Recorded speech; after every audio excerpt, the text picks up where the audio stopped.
packages that are going to be unboxed live.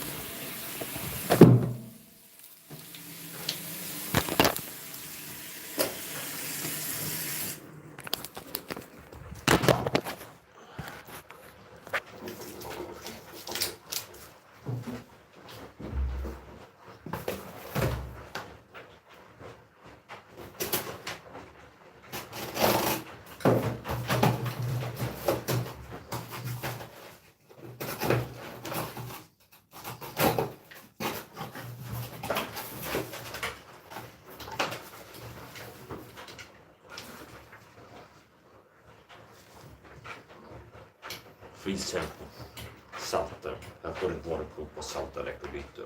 Du kan också hitta andra smaker som jordgubb, apelsin, citron, äppelsample och rödkål. So I got a free sample, and I don't know if it's gonna be in there or if there's a coupon. Well, there's nothing indicated, so there might be some electrolyte sachets in the sachets. Yes, singular, one electrolyte sachet, salte, salty, contains sweetener, sodium chloride, magnesium malate, sweetener, stevia, glycosides, natrium chloride, acetyl, this and that. Okay, free product. And here's the is the gold bar.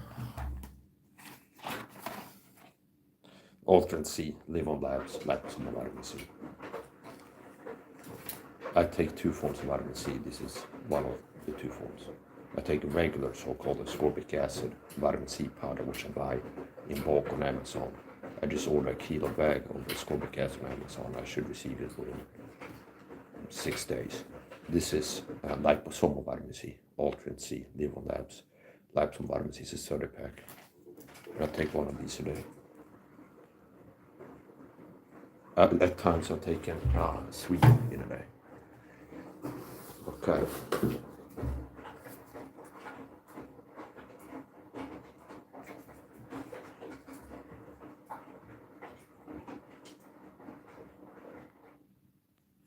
Next up.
Yeah, so I made a mistake. I ordered the wrong type of blue devil in creatine that has chemical sweeteners in it, which I consider to be toxic. And since I mega dose creatine, I'll be mega dosing the chemical sweeteners as well.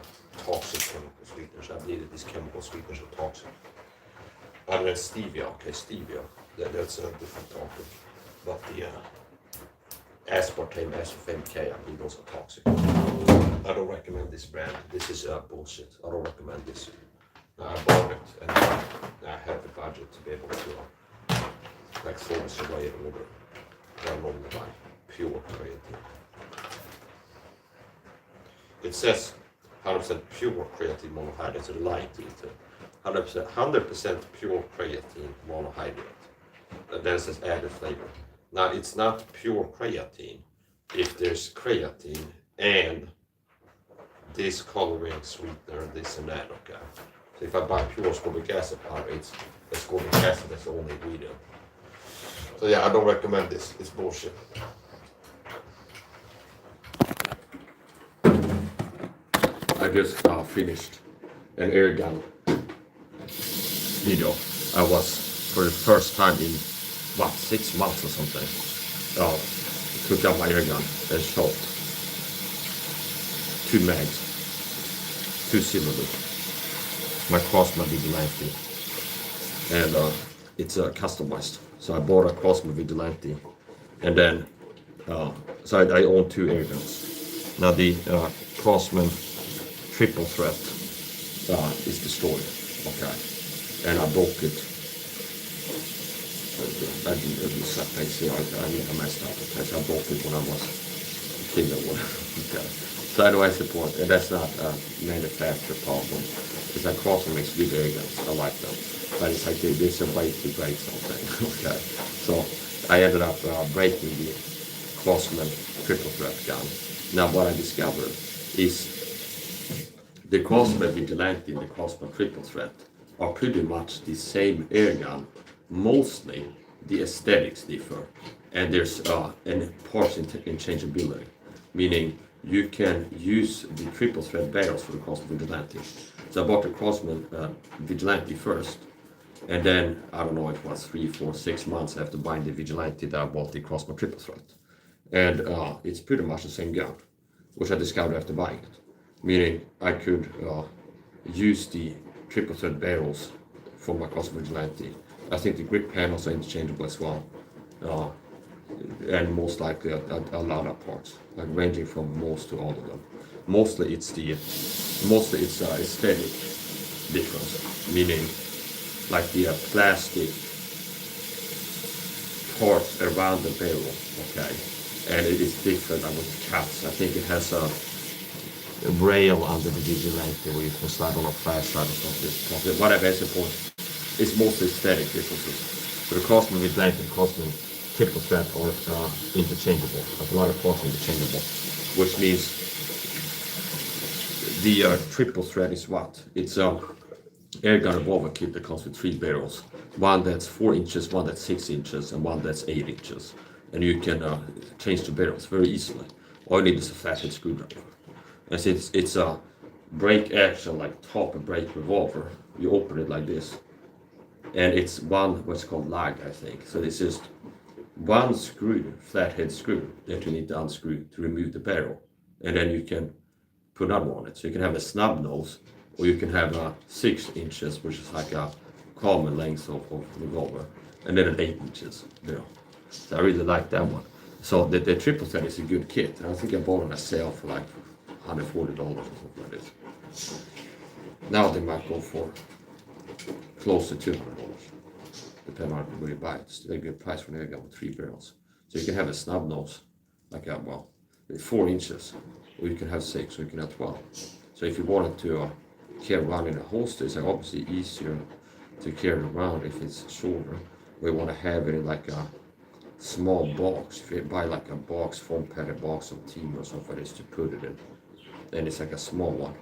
Well, the small one can fit in a smaller box. And then if you're concerned about accuracy, there's a longer sight ranges, and then you also get high velocity. So some of the benefits of having a longer barrel, higher velocity. And it's the same thing like air guns and real guns. So longer sight radius makes it easier to be accurate. Just this length between the front side and the back side, it's not going to be as accurate as if you have this length between the. It's easy to be accurate if you have a longer sight radius. Also, with a longer barrel, you have a higher velocity. So I think the Craftsman Vigilante has 140 meters per second bullets, pellet speed out of the box. Okay, 140 meters. I think it's 140 meters per second, if I remember correctly. And you can fire both steel BBs and pellets out of it. Now you need to have. It comes with a magazine that you can put steel BBs in, and then pellet magazine, at least one of each. Now anyway, that's the point. So with a longer barrel, you get more velocity. So maybe if you buy the triple set and it says 140 meters per second, they're gonna be kind of with the longest barrel, okay? And with the 4-inch barrel, maybe 115, 125, 130, something like this. So you get more velocity with longer barrel up to a certain point, okay? There's gonna be a point where you don't get high velocity. And I have the video uploaded already, and I might want to put a song over it before publishing it, and I'll upload it as a premiere. And what was I doing? Well, at the beginning of the video I was cleaning it a little bit, doing some cleaning the gun. Then I was shooting, and then I was doing speed reload drills, okay? And towards the end I was talking a little bit, doing some talking about stuff. So if you're looking for an air gun, I could recommend Craftsman Vigilante. Craftsman Vigilante could also be used as a training tool for a revolver. Meaning if you have a revolver, especially if you have like a 22 revolver with 12, there are some 22 revolvers that have 12, that holds 12 bullets in the cylinder. So this has 12 rounds per cylinder. And practicing the reload is similar to reloading a revolver with a moon clip, okay? Where it's like one unit that you're grabbing and pushing the cylinder. So you can use it for reloads. Now most revolvers don't have like the Webley, like the break action, top break revolver. You push a button and then fold down the barrel and then load it like that. But for a revolver you can use it training with it. Some things are the same, where you can cock the hammer. It's a double action. You can cock the hammer, which decreases the trigger pull, like how heavy it is, harder it is to pull trigger, which makes it easier to be accurate too. Because if it's heavy, then you're really squeezing. There's a tendency to move more when you're squeezing the trigger. It's harder to keep the gun stable, unmoving, with a heavy trigger pull, and it's easier to keep in the same spot with a lighter trigger pull. So what does cocking the hammer do? It makes it easier to pull off the round. It is less trigger pull. It's a lighter trigger pull. So you cock it. Now that's also going to be. So there's going to be something you could use Craftsman Vigilante or one of the other revolvers to practice for a real revolver. Certain things. Meaning the fundamentals, if you have a 6-inch one, like the sights, okay, the trigger manipulation, cocking the hammer, maneuvering everything. Now the thing that's kind of different is you're not, on most revolvers, you roll out the cylinder and then unload, reload it like that. Whereas this, you have a bar on the top and you break it, and that's how you reload it. So that'll be different. Now you can buy, I've seen on some of the airgun websites where they have revolvers that are loaded, like pellet CO2 revolvers that are loaded with shells, okay?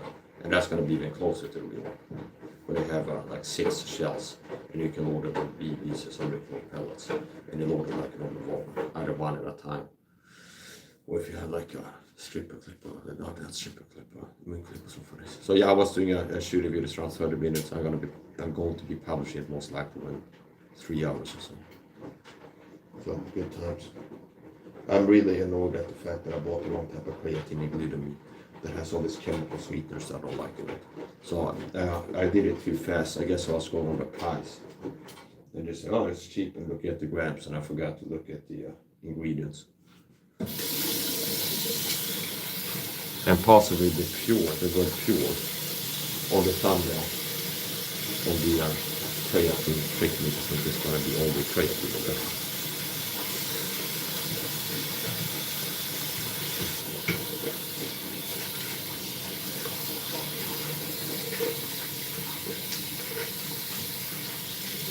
I was thinking about buying an air rifle this month, and I've been looking at different sites and models, but I went, no, you know what, no, I'll skip it. It's like I was under the impression that possibly my air gun had broke or something like this, and once I digged it out and tested it, okay, so I have an air gun, so I have an air gun to do air gun shooting with. So it's like these other things I need to spend my money on. I came close to buying an air gun. Now, who knows? In the future, I might buy a new air gun, but this month, no. I'm gonna finish up. Det ska bli en video.